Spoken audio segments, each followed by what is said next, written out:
the next section I'm going to do are the ears. And a couple things to think about in general. If you draw a quick line from the eyebrow and the base of your nose, and you look about halfway back, and you kind of angle it a little bit past halfway, right above the jawline there. That's the location of your ear. So the size of the ear is going to fit roughly in that area. I've just cut a piece of clay like a slab. This is very thin. It's about half the thickness of a finger. So you want to make sure that it's very thin, and then you want to think about location. The ear shape is curled over. So what I'm doing is I'm taking the clay and I'm curling it around my finger here. And you want to kind of start to work out the shape. The inside being very smooth, very thin, especially at the top. So you're bringing it down, and your ear shape is going to be different. Everyone's is a little different. Some people the lobe connects to the head, and some it hangs freely. So it just depends on your particular ear. So you're going to be using your mirror on this.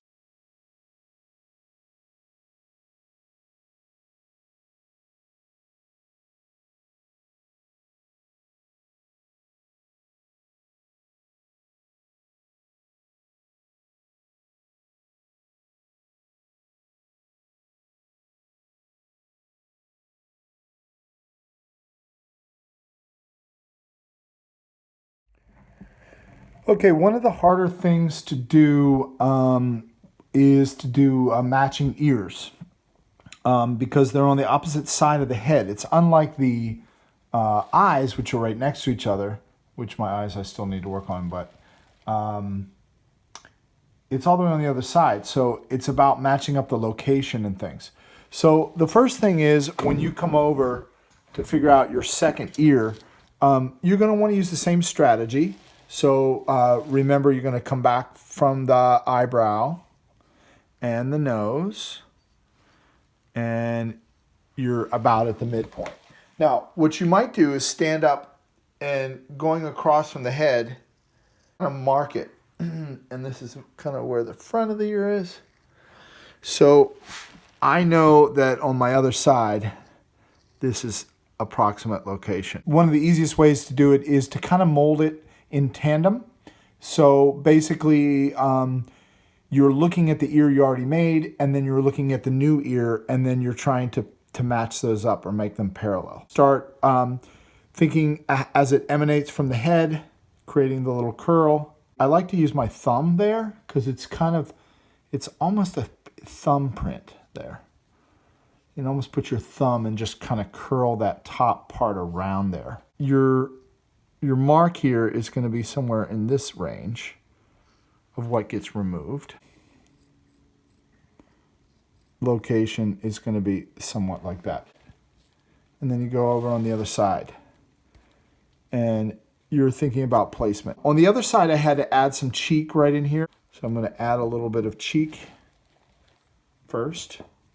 You probably saw that on the time lapse, but just in case you didn't catch it, make this protrude out a little bit more.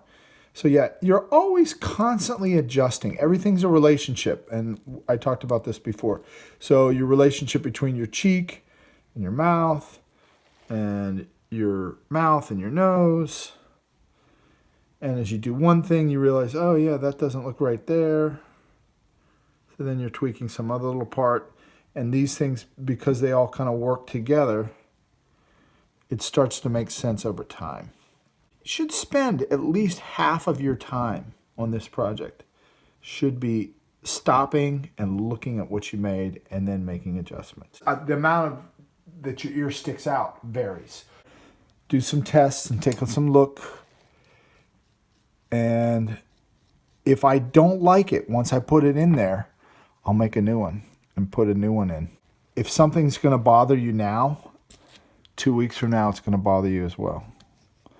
All right, I trimmed off a little bit there, which took off some of my markings. But I want to get it right. Okay, so this one has way more clay, is I've got to remove a bunch of clay. So some of this is too much here. Deal with that first. And now I'm looking at both of them and kind of, right now before I get into too much of the details, I'm looking at placement. And you probably saw in the time lapse, I also just kind of come around the back of the ear a little bit with a little slip. Make sure things are connected well. Might as well do that now so I don't have to mess with it. And when I was doing all that trimming, I kind of messed up the curve of the ear, so I'm going to come back and do that a little bit more.